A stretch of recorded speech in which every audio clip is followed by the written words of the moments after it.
Hello, everybody. Welcome to Live with Lee and Hayley. Hayley is not here. She had a procedure where they removed 2 of the 7 toes that she had on one foot. Yeah.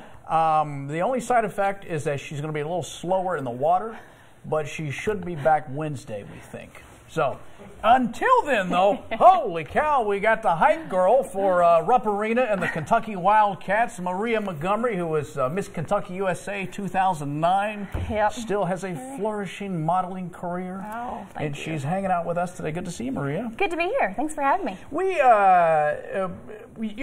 You do stay busy, though.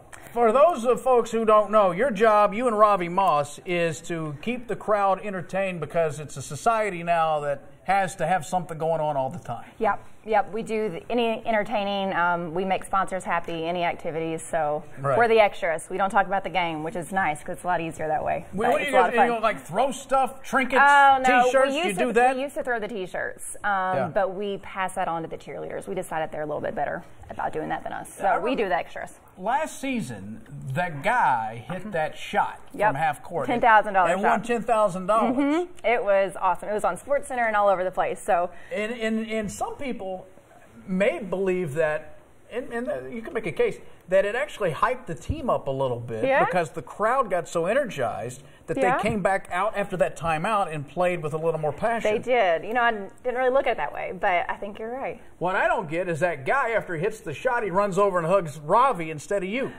Yeah, I saw your all's clip about that. That was pretty funny, but that's okay. I threw up my hands in shock and excitement, and I think it looked like I was asking for a hug, and he left me hanging, but, you know, I'll take either way. Okay. Yeah. Well, again, Maria's going to be hanging out with us today. By the way, did you have a good weekend? I did. How about you? I bought an axe and a hatchet and a sharpener. That's needed. It was, because I had some limbs that fell, and I had to bust them up. Okay. You mean a lizard doesn't do that for you? Are you kidding me? So, anyway, I actually hit myself in the head when I split a log, and one of them came up, and so I didn't even know that was a possibility. Yeah, but and then I remember on the handle it said something about eyewear, and I probably should have thought of that as well. But unfortunately, I survived. Well, we're glad you're with us today. Yeah, no, I made it. But my weekend started off this way. I tweeted on the Live with Lee and Hayley Twitter page. I sent something out, and I was looking on our thing. It gives you like a born date. Right? A born date. On Twitter, like you can put your age, whatever you want to do. Like your birthday. So the birth date. And this show had a birth date. It was July 10th, 2017. So I go to fill that out, and I put July 10th, 2017 for the Live with Lee and Hayley show. And Twitter asked me this very weird question: are you sure you want to make this happen? I went, well, yeah. So I made that happen. I pushed the button. And then Twitter said, okay, Hoss, you're locked out of your account because you got to be 13 to be able to operate a Twitter page. Twitter. What'd you do then? Well, I wrote Jack a nasty note. I got on and say, hey, Jack, how many toddlers have you saved by keeping the 1-year-old away from his Twitter account? Do you deal with that many woke toddlers? I mean, that's the dumbest algorithm function I've ever heard of. Yeah. So we can't navigate our Live with Lee and Hayley Twitter page right now until Twitter frees us. So we'd like your help. If any of you guys on Twitter, hashtag free Live with Lee and Hayley. It's right there until we can get this fixed. I appreciate it. Gotcha. Yeah, I think that's neat. I've tried to change my name forever on there, and it's like pulling teeth. I can't get it to happen either. Really? Yeah. There's another Maria Montgomery, but she's been suspended, so I feel like I should get the name, but they won't give it to me. Why was she suspended? I don't know. No, it wasn't me. Okay, that's weird. So, right. But I'm not getting it either. You ready to do some hot topics? I'm ready. Okay, let's go. Hot topics. So Sonic has introduced 4 new flavors that debut today. One includes a pickle juice flavor. Other new flavors are Bahama Mama, Blue Hawaiian, and Tiger's Blood. The company says pickle juice has created the most buzz on the internet. It's described as sweet but tart. Now, Maria, we have in front of us. Oh, thank you, Claire. Here we go. Okay. You want to try this? Oh, this is cute. I'll let you go first. This is the pickle juice version of the Sonic Slushie. And they have plastic straws, I feel like. Well, unless we're around the ocean, why do we care? I mean, well, I know it's a big thing right now. Mm-hmm. Well, you really went for it there. Mm-hmm. I think I regret doing that. I don't know. I don't know what to do with this. Well, give me your thoughts. It tastes like pickle juice, which I'm not a fan of. It is sweeter than pickle juice, but like a margarita gone bad. Because it's kind of salty. Kinda. It's kind of like it's ruined. It's been sitting there. It's not that bad though. It's not that bad, but I would never pay for it. No, right, yeah. I wouldn't. I would just go strawberry. I'm not going to empty the 401k to go get me some slushies. But I love sweet and salty, so I would think that I would like it. It's the dill. There's the sweet, like a margarita. Pickle. For those of you, if you ever enjoyed one, it has that same sweet and salty experience, but there's too much dill in there. It's the dill. The salt, you know what it is? The there's worst. No tequila. That's true. You got to put tequila in this thing, Sonic. Yeah, let's see if they can make that happen. Yeah. Well, Justify has made history. The racehorse who made history by becoming the 13th thoroughbred to receive the Triple Crown in racing history. He's going to be brought back to Churchill Downs around 2 this afternoon over at Barn 33. Justify's future is, of course, living the life. Mm-hmm. He's going to go to the breeding shed and make the ladies happy. Make baby Justifies. Yeah.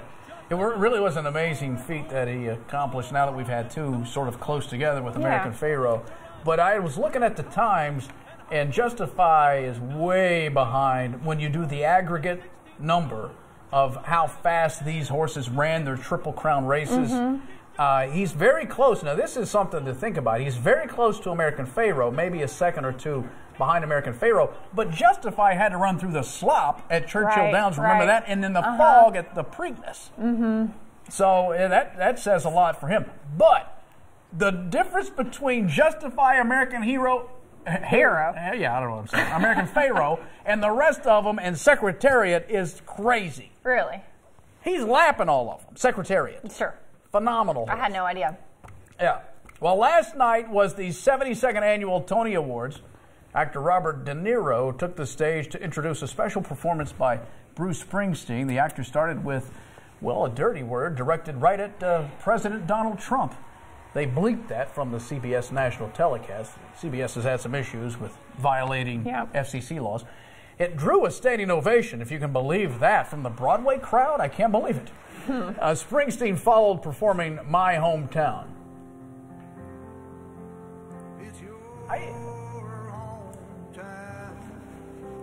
Okay, so anyway, when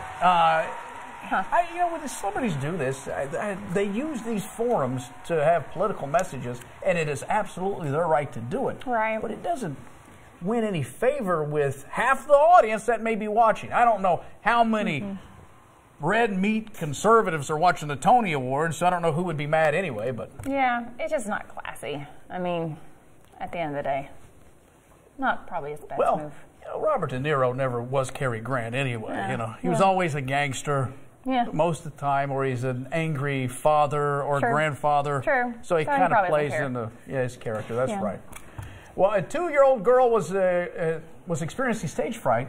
Have you seen this? No. Okay, watch. I was excited. I want to get your reaction. Okay. This was during a dance performance. She had a meltdown on stage. So Dad comes up on the stage while holding a baby, and he starts dancing along with his daughter Bella. She stopped crying and then watched Dad and danced along with him. So he. Oh my goodness! Look, he knows it. Well, he may have to go to a lot of rehearsals. I don't know. That is the most adorable thing. Okay, now that has been every female's reaction that I've why not? seen this. So you think this is adorable? Yeah, it's nothing but adorable. Tom Ackerman and I are starting to wonder if this guy doesn't have some secret fantasy to be a dancer. and this was he's an opportunist. I mean, if he is, go get him, buddy. And he's holding the baby too. I mean, yeah. I think it's precious. My niece just started taking dance classes, and they had a daddy-daughter dance, but it was a practice. And my brother-in-law got right up there, and it was the cutest thing. And so I don't know what he would do in that situation. He probably would get up there on stage. I know my sister would. She danced. But and they also have a baby, and so they'd be holding the baby just as well. And up there with my older niece. I just think it's adorable. Well, he gets a lot of brownie points. Yeah. Either way. Fourth grader from Minnesota's talent show performance is going viral. Adam Cornell performed John Lennon's Imagine during the show. Mom uploaded the video to Facebook. It's been viewed more than 3.5 million times. Jeez. That's more than 95,000 shares, more than 52,000 reactions. How about this kid? He won, by the way. Shocker. Yeah. I get jealous of some of these kids that have that kind of talent. Yeah, I don't know how that's possible. I have a hard time just singing the most simple song. There Yeah. Nobody wants to hear me sing. No, Trust me. I'm not posting mine singing. And one more hot topic. A New Hampshire father's photo of his baby's daughter has gone viral. The father of 4 was with his family when his 8-month-old started crying. She needed a diaper change, so Dad stepped into the restaurant in front of him. What? No changing table in the men's room. He posted on Facebook he couldn't justify leaving his daughter in a messy diaper to try to find a changing table. He threw down what he calls an emergency towel, which he keeps in the stroller. His public post spread worldwide. His message, make diaper changing tables more accessible. Oh, come on. Look at that. They never think of Dad. Yeah, that's really unfortunate and really sad. It is. You know, moms don't think that way because they don't go in. I'm not a mom, but they don't go in the men's bathroom to see it. But that is really you don't want to go in the men's bathroom. You don't want to go in the girls' bathroom sometimes. You know what? I've actually heard that. Yeah, you from don't. Guys who clean toilets. That you would think it'd be the other way. Yeah, you but would. But that women, some reason, are a lot more messy over there. Yeah, I completely agree with that. What's going on in there? I think it's not their house. I don't know. I think they have a lot more. I don't know whether they're doing their makeup at the bathroom or they're just throwing things around or they're changing babies maybe. It's a health hazard. I don't know. Is what I heard. It's not what you would think. There was a few guys who got really sick from cleaning the women's restroom. I could only imagine why. Needed convalescence and care. All right, now we're going to give you a chance to win passes to a special advanced screening of American Animals in Lexington on Thursday, June 14th. This is the movie that's based on the true story of the 4 friends in Lexington who pled guilty in 2004 to robbing the Transylvania University Library of multiple rare and valuable books. So you could win a pair of movie passes to the advanced screening. Just send us your name and number in an email at lwlh@lex18.com, or you can message our Facebook page. That works just as well. We'll announce the name of the winner at the end of the show. Good luck. All right, you remember that case when those guys did that at Transy? No. You don't? No. A big heist. How long ago was it? Well, I don't know, 10 years, what? Maybe, guys, 10, I think. Coming up, the old-fashioned way to send them messages by carrier pigeon, as you know. Well, they may not be used for that as much anymore, but they're up in the sky competing. Hayley and I met the folks who raise pigeons competitively when we come back.